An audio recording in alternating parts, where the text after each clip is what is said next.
Magluluto tayo ngayon ng bacon, egg, and cheese na roll ng mga bata. Luluto ko muna itong bacon. Tapos yung egg. Lagay ng mantika kasi nga mamantika itong bacon. Sobrang dami yung lumalabas ng mantika pag yung crispy na siya.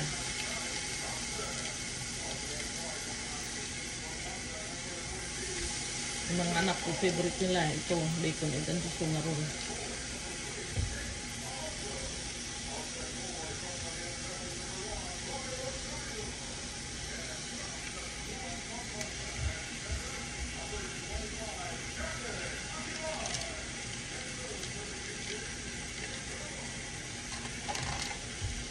Balik na rin yung bacon kasi crispy na siya.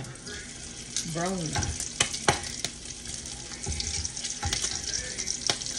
Kasi before, bumibili kami ng bacon, egg, and cheese na roll. Kaya lang mahal at saka alam nyo naman, pag bibili nyo sa labas, isa lang yatang bacon nilalagay. Kaya sabi ko, ako na lang magluto sa mga bata.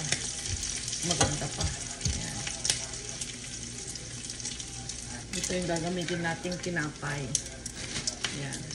For bacon, egg, and cheese na roll. So, pwede na natin alisin yung bacon. Lagay natin sa may paper towel para maalis yung mantika niya. Ayan.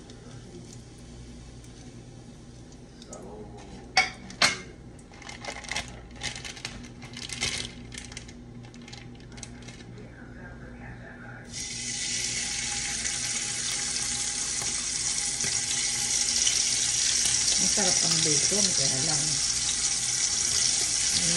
medyo malaki siya. Kaya iniiwasan ko kami ng husband ko. Pero pwede ako ng bacon para sa amin yung turkey bacon na hindi masyadong maalat. Kasi nga, parehas kami na mayroong high blood. Kaya mabuti na yung nag-iingat sa pagkain. Yan, balik ka rin na natin yung bacon.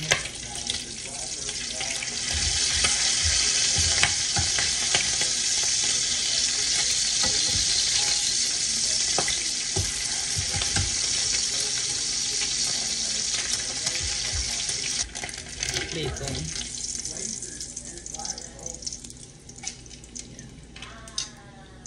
So mag-scramble ako ng 3 eggs.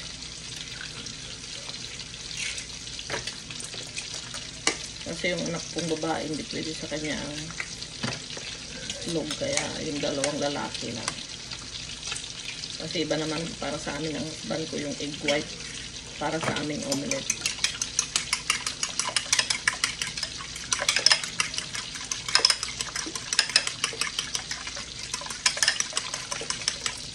Lagyan ko na siya ng black pepper.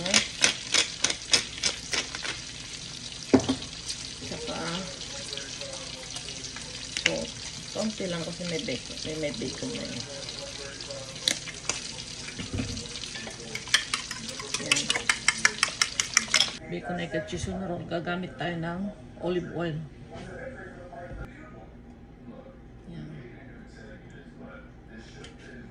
Yan, pwede nang ilagay.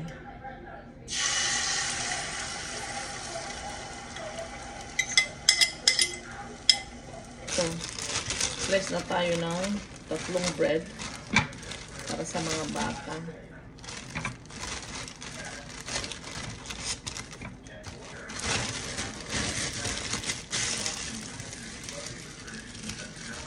Slice natin, tapos lagyan natin ng yellow American cheese.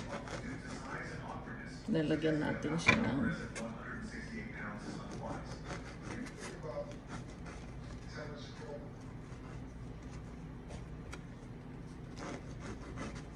ito-toast ko sa toaster. Yan, lagyan natin ng cheese. 1 each side.